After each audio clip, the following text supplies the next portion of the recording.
আসসালামু আলাইকুম। Mahin farming and life স্টাইলে সবাইকে স্বাগতম। আশা করি সবাই ভালো আছেন। আমি আল্লাহর রহমতে অনেকটা ভালো আছি। তো চলে আসলাম নিউ একটি ভিডিও আপনাদের সাথে শেয়ার করতে। আজকে যে বিষয় নিয়ে আলোচনা করবো সেটা হচ্ছে মুরগি বিক্রি করা হবে।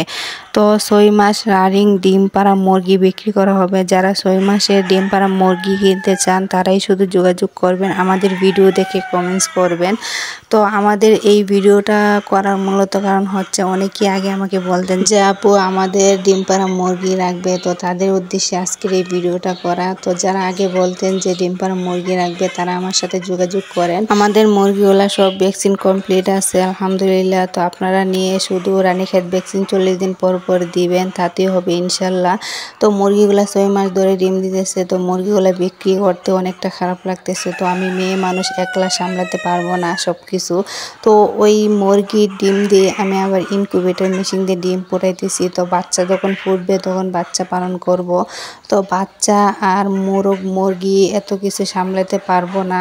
তো বুঝতেছেন একা মানুষ, তো আমি চাইতেছি যে বড় মুরগিগুলো বিক্রি করে ফেলি। তো এখন যে বাচ্চা ফুটতেছে ওই বাচ্চাগুলো আমি পালন করব।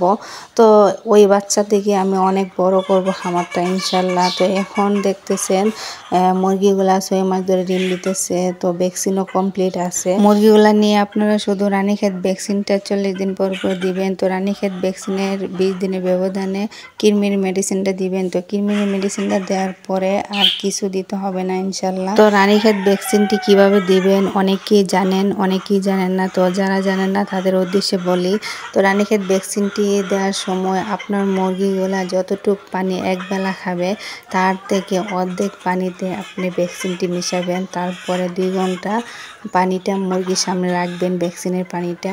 তো ভ্যাকসিনটি পানিতে মিশিয়ে খাওয়াতে হয়। তো 40 দিন পর পর রানীক্ষেত ভ্যাকসিনটি যদি আপনার মুরগিকে খাওয়ান, যতদিন মুরগি বাঁচবে ততদিন ইনশাল্লাহ সুস্থ থাকবে। তো তার জন্য 20 দিনের ব্যবধানে আপনি কৃমির মেডিসিনটা খাওয়াতে হবে। শুধু আমার কাছ থেকে এই মুরগিগুলা নিয়ে 40 দিন পর পর ভ্যাকসিন দিবেন আর 20 দিনের ব্যবধানে আপনি কৃমির মেডিসিনটা দিবেন। ইনশাল্লাহ মুরগিগুলো অনেকটা সুস্থ থাকবে।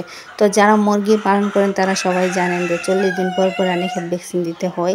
তো অল্প মুরগি হলে সমস্যা নেই, তারপরও ভ্যাকসিনগুলো দিলে ভালো হয়। 10টা 5টা মুরগি যদি পালন করেন তাহলে ভ্যাকসিন দিতে হয় না। তারপরও ভ্যাকসিনটা রানীক্ষেত ভ্যাকসিনটা তেমন দাম না, অল্প দাম। তো আপনারা চাইলে 40 দিন পর পর দিতে পারেন আপনার মুরগিগুলো সুস্থ রাখতে চাইলে। আরেকটি কথা আপনাদের সাথে শেয়ার করতে চাই, সেটা হচ্ছে ব্রাহ্মণবাড়িয়া জেলাতে যারা বসবাস করেন তারাই শুধু আমার কাছ থেকে মুরগি নিতে পারবেন। অন্যান্য জেলাতে আমি মুরগি সেল করতে পারবো না, কারণ অনেকটা রাস্তা দূর, অনেকটা দূরের রাস্তা। তো ওইখানে আমি সেল করতে পারবো না।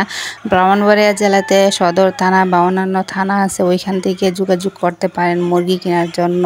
এই কথাটি বলার মূলত কারণ হচ্ছে আপনারা যদি অন্যান্য জেলা থেকে চান যে আপু আমাদের মুরগি লাগবে, তাহলে আমি মুরগি আপনাদেরকে দিতে পারবো না, অনেকটা দূরের রাস্তা।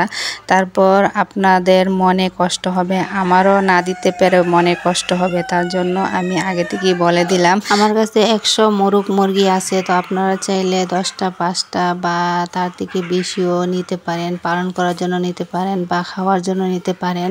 তো আমরা সবাই জানি যে ফার্মি মুরগি 18 মাস পর্যন্ত ডিম দেয়। তো আমার মুরগিগুলো 6 মাস ধরে ডিম দিয়েছে, ইনশাল্লাহ আরও দিবে, অনেক দিন পর্যন্ত ডিম দিবে। তো যারা কিনতে চান তারাই আমার সাথে যোগাযোগ করবেন। তো আজকের ভিডিওটি এই পর্যন্তই, দেখা হচ্ছে নেক্সট কোনো ভিডিওতে। সেই পর্যন্ত সবাই ভালো থাকবেন। আসসালামু আলাইকুম, আল্লাহ হাফেজ।